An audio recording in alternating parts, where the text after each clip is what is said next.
একদিন এক শিয়াল জঙ্গলে হাঁটছিল। হঠাৎ সে দেখে একটি বাঘ গর্জন করছে আর বলছে, এই জঙ্গল আমার, সবাই আমাকে ভয় পায়।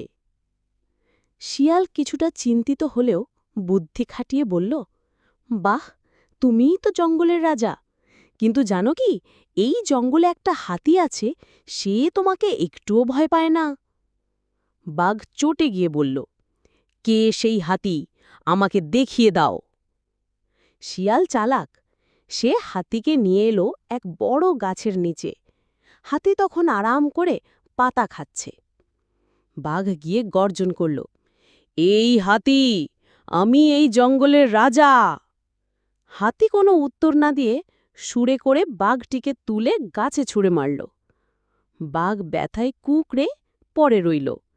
শিয়াল হাসতে হাসতে বলল, রাজা হওয়ার জন্য গর্জন নয়, বুদ্ধি আর সম্মান দরকার।